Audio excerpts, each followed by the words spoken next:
જય સ્વામિનારાયણ. બ્રહ્મ સ્વરૂપ પ્રમુખ સ્વામી મહારાજ જીવન ચરિત્ર ભાગ 12. આજનું વાંચન. અંતરમાં ટાઢું કરવાનો ઉપાય.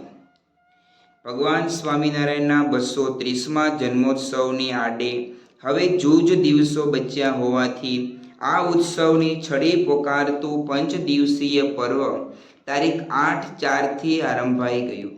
તેથી ઠાકોરજીના શણગાર સહિત પ્રાતઃ પૂજાના કીર્તન ગાન અને સ્વામીશ્રીના દર્શન યાત્રા દરમિયાન થતી વિવિધ પ્રસ્તુતિઓમાં શ્રીજી લીલાના રંગો ઉડવા લાગ્યા.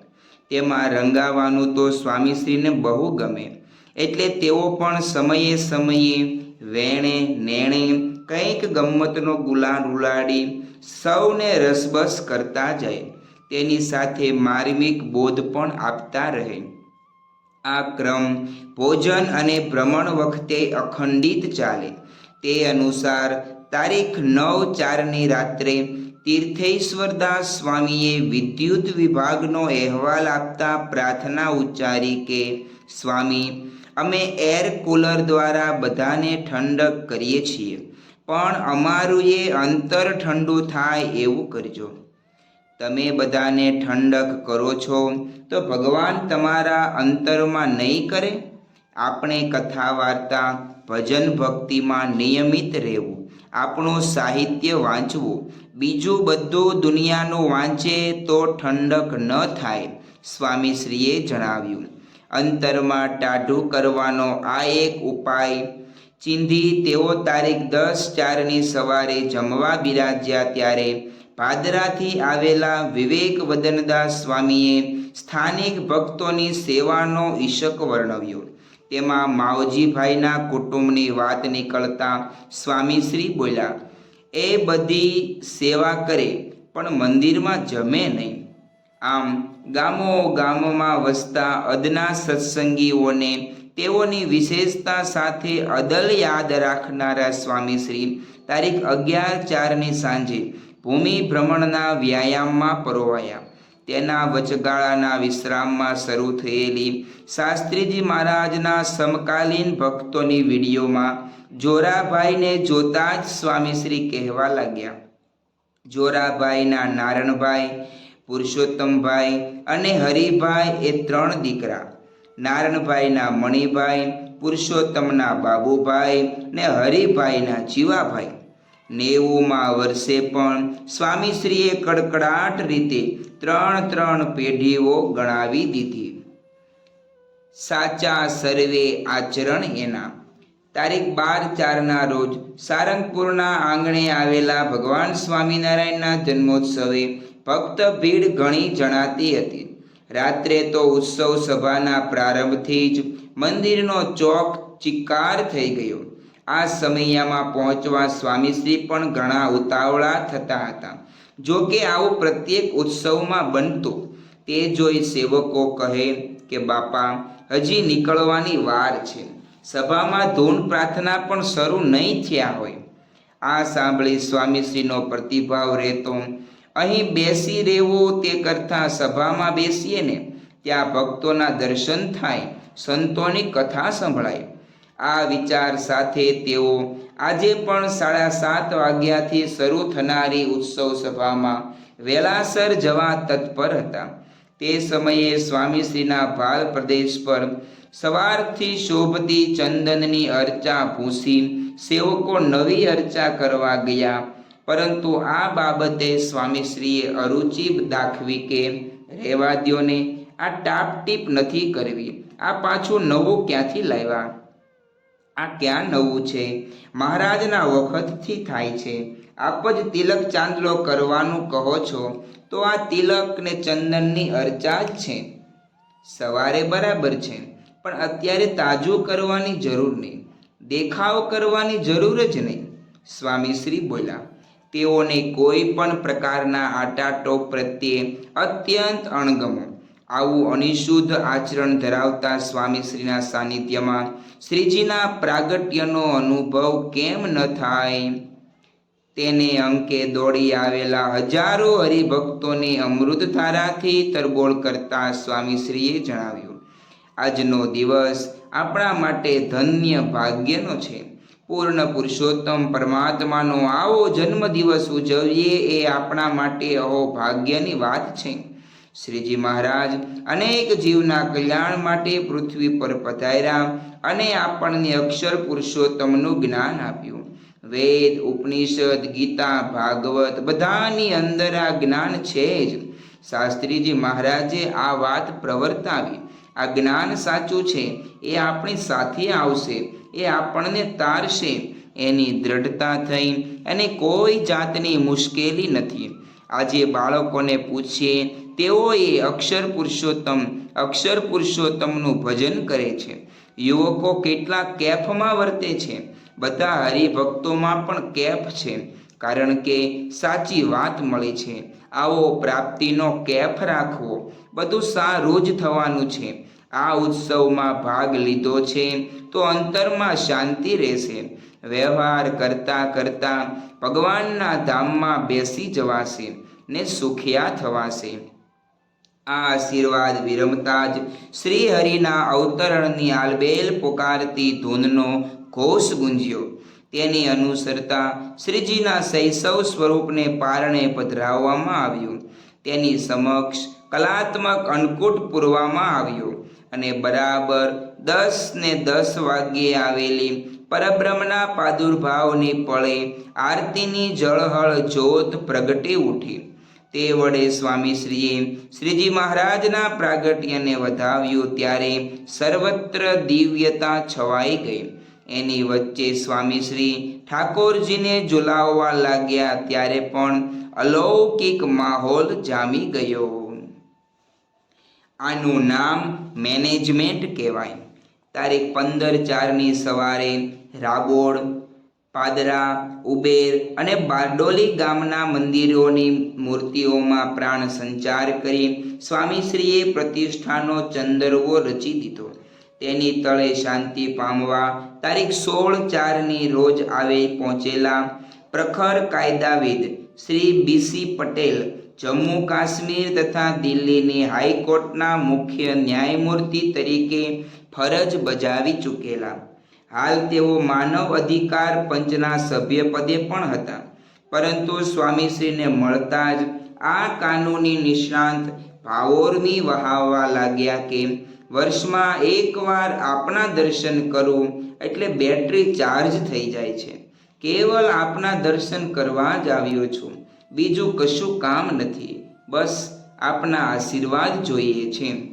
આ અહોભાવનો પડઘો હજી ડૂબ્યો નહોતો ત્યાં જ તેઓ વળી કહેવા માંડ્યા, દિલ્હીના અક્ષરધામમાં તો હું દર 15 દિવસે કે અઠવાડિયે જતો. ખરેખર આ કામ દિવ્ય શક્તિ જ કરી શકે. હું લોકોને કહું છું કે તમે જઈને જુઓ, આમાં એક ખીલી પણ વાપરી નથી. તમારે કંઈ પણ શીખવું હોય તો ગુજરાતમાં જઈને આ BAPS સંસ્થા કઈ રીતે ચાલે છે તેનો અભ્યાસ કરો. મેં હમણાં જ મારી સાથે આવેલી વ્યક્તિને પણ કહ્યું કે તમે સર્વેક્ષણ કરો કે રાજા મહારાજાઓએ કેટલા મંદિરો દેશ પરદેશમાં બનાવ્યા ને પ્રમુખ સ્વામી મહારાજે કેટલા બનાવ્યા અને પાછા એ મંદિરો કેવી રીતે ચલાવે છે. આનું નામ મેનેજમેન્ટ કહેવાય. એક નામાંકિત ન્યાયમૂર્તિના આ ચુકાદા બાબતે કોઈ અપીલની અવકાશ છે?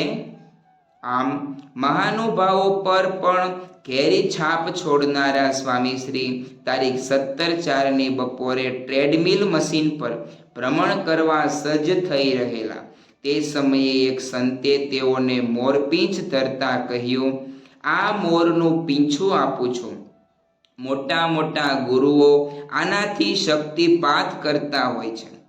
મોટા મોટા ગુરુઓ કરે, અમે તો સૌથી નાના છીએ. ના, આપ સૌથી મોટા છો. ના, અમે સૌથી નાના છીએ.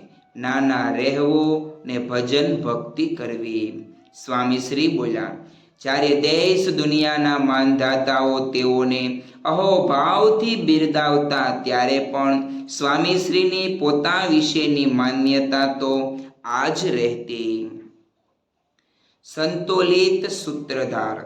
તારીખ 17/4ની રાત્રે વાળું કરી રહેલા સ્વામી શ્રી સમક્ષ અમૃત ચિંતન દાસ સ્વામી સ્વરચિત સંસ્કૃત શ્લોક ગાય તેનું ભાષાંતર બોલ્યા કે સ્વામી, આપણામાં વૈરાગ્ય છે, પણ બીજાને માટે આપ વૈરાગ્યનો આગ્રહ રાખતા નથી. આગ્રહ તો છે જ, સ્વામીશ્રીએ તરત સુધાર્યું. પછી ઉમેર્યું, આગ્રહ ન હોય તો કોઈને કંઈ સિદ્ધ થાય જ નહીં.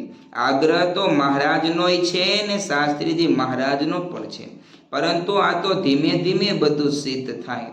સ્વામીશ્રી ધીરજ જરૂર ધરતા પણ ઢીલાસ લેશ ન દાખવતા.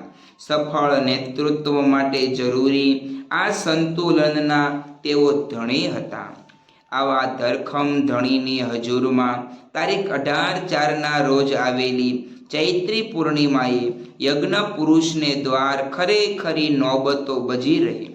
કારણ કે આજે યજ્ઞ પુરુષ સ્મૃતિ મંદિરનો 30મો પાટોત્સવ હતો. આ નિમિત્તે ગુરુચરણે આરતી અને અન્નકૂટનો અર્ધ્ય ધરી સ્વામીશ્રીએ પરમ તૃપ્તિ અનુભવી. તેના ઓડકાર રૂપે જ અમૃતધારા વહાવતા તેઓ ઉત્સવ સભામાં બોલ્યા. આજે શાસ્ત્રીજી મહારાજની મૂર્તિ પ્રતિષ્ઠા થઈ છે, એનો પાટોત્સવ છે. આ તો આપણે ધાર્યા બહારની વાત છે. આપણે કંઈ જાણ્યું નહોતું કે આવું સુખ, આવો આનંદ મળશે, અહીં આવું સારું મંદિર થશે, એ આપણે ધાર્યું વિચાર્યું નહોતું. કારણ કે તે વખતે આ બધું થવું બહુ કઠણ હતું. પણ મહારાજનો સંકલ્પ અને શાસ્ત્રીજી મહારાજનું આત્મબળ, નિષ્ઠાનું બળ હતું તો આ કામ થયેલું છે. ભગવાનની નિષ્ઠા ને આશરાનું બળ ને મહિમા આપણને હોય તો શું ન થાય. પર્વત જેવા દુઃખ આવે તો પણ એને કાંઈ મનાય નહીં અને શાંતિ શાંતિ ને શાંતિમાં જ રહે. ઘણા હરિભક્તોને આપણે જોયા છે કે ઘણા દુઃખ આવ્યા છે તો પણ અલમસ્તાઈમાં સત્સંગ કર્યો છે. એવો ને એવો આનંદ અને કેફ સર્વેને રહે એ પ્રાર્થના. જન સર્વ છે સ્નેહી અમારા. સ્મૃતિ મંદિરના પાટોત્સવની ઉજવણી બાદ ઉતારે પધારેલા સ્વામીશ્રી પત્ર વાંચનમાં પરોવાયા ત્યારે તેઓના હાથમાં સાદળવેલ ગામના શ્રી દિનેશભાઈનો પત્ર આવ્યો. બોર ગાળવાનું માર્ગદર્શન માંગતી એ ટપાલની સાથે મંદિરની જગ્યાનો નકશો પણ હતો. સ્વામીશ્રીએ નકશો જોતા જાય અને કાગળ વાંચતા જાય. આમ 2 વખત પત્ર વાંચવામાં આશરે 10 મિનિટ વીતી. છતાં એક અવઢવ ન ટળતા તેઓએ પત્ર પરિચારકને પૂછ્યું, અહીં નકશામાં મંદિર પાછળ જગ્યા છે એવું લખ્યું છે, પણ જગ્યા કઈ બાજુ છે? સ્વામીશ્રીની આ જિજ્ઞાસા સંતોષવા સેવકે પત્ર વાંચ્યો. છેવટે યોગ્ય હકીકત જાણવા સ્વામીશ્રીએ પત્ર મોકલનારને જ ફોન જોડાવ્યો. તેઓ પાસેથી સંપૂર્ણ વિગત સમજ્યા બાદ તેઓએ બોર કરવાની નિશ્ચિત જગ્યા ચીંધી. એક ગ્રામીણ જનને આવો ચોક્કસ દિશા દર્શન આપી સ્વામીશ્રી પરવાયેલા ત્યાં જ તેઓ પર ગુજરાત હાઈકોર્ટના અગ્રણી એડવોકેટ શ્રી સુરેશભાઈ સેલત સંબંધી ફોન આવ્યો. ગુજરાત રાજ્યના અપૂર્વ એડવોકેટ જનરલને તબીબીઓએ એન્જિયોગ્રાફીની તાકીદ કરેલી. એના અનુસંધાનમાં તેઓએ પૂછાવેલું કે સ્વામીશ્રી કહે તે દિવસે આ શસ્ત્રક્રિયા કરાવવી. આ ન્યાયમૂર્તિને ઉત્તર વાળવામાં પણ સ્વામીશ્રી ઊંડા ઉતર્યા અને તેઓએ પંચાંગ જોઈ નિર્ણય આપ્યો કે તારીખ 25/4ના રોજ સવારે 8 વાગ્યા પછી એન્જિયોગ્રાફી કરાવવી. કામ જમીનમાં બોર ગાળવાનું હોય કે હૃદયનું પરીક્ષણ કરવાનું હોય, બારને ટકોરા મારનારો કોઈ અભણ આદમી હોય કે વિચક્ષણ વકીલ, સ્વામીશ્રીની સંભાવના એક સમાન રહેતી. તેઓ 90મા વર્ષે પણ નાના મોટા તમામના પ્રશ્નો શ્રદ્ધાપૂર્વક ઉકેલતા. પોરો શા માટે ખાવો? માલ ન ખાઈએ? તારીખ 19/4ના રોજ જામનગરથી સંતોએ સ્વામીશ્રીને ફોન જોડ્યો ત્યારે તેઓ અન્ય એક ફોનમાં ચાલતી વાતચીતમાં વ્યસ્ત હતા. તેથી પત્ર પરિચારકે ફોન ઉપાડી તે ચાલુ રાખવા જણાવ્યું. થોડી વારમાં સ્વામીશ્રીનો ફોન પૂરો થતાં જ તરત જ તેઓને જામનગરથી આવેલો ફોન આપવામાં આવ્યો. તે વખતે વાત કરતા બ્રહ્મવિહારીદાસ સ્વામીએ કહ્યું, બાપા, આપણે તો ઉપરા છાપરી ફોન પર ફોન આવીએ જ રાખે છે, માટે વચ્ચે થોડો પોરો ખાઓ. પોરો શા માટે ખાવો? માલ ન ખાઈએ? હસતા હસતા સ્વામીશ્રી બોલ્યા. તે પછી સ્પષ્ટતા પણ કરી કે સત્સંગનું કામ કરીએ તે માલ કહેવાય, આરામ કરીએ તે પોરો ખાધા જેવું કહેવાય. 90મા વર્ષે પણ સ્વામીશ્રીના જીવનમાં પોરો ખાવાની વૃત્તિનો પગ પેસારો થયો નહોતો. તે જોઈ સંતોએ જણાવ્યું, અમે હમણાં જ એક મોટા મંદિરમાં દર્શન કરી આવ્યા. ત્યાં ભગવાનને 11 વાર આરામમાં મોકલે એટલે કે પડદો પડે અને 8 વખત થાળ ધરાવાય. તમારો પણ રોજનો ક્રમ આવો કરી દઈએ. એ તો ભગવાન કહેવાય અને આપણે તો સેવક છીએ. એમને વારંવાર આરામ કરાવવો પડે ને જમાડવા પડે. આપણે સેવક એટલે જેમ ચાલે છે તેમ ચાલવા દેવું પડે. સ્વામીશ્રીના આ ખુલાસામાંથી તેઓની ભક્તિની સાથે દેહનો અનાદર પણ પ્રગટ થઈ રહ્યો. શ્રી સ્વામિનારાયણ ભગવાનની જય. આગળનું વાંચન આવતીકાલે કરીશું. ત્યાં સુધી સર્વે હરિભક્તોને જય સ્વામિનારાયણ.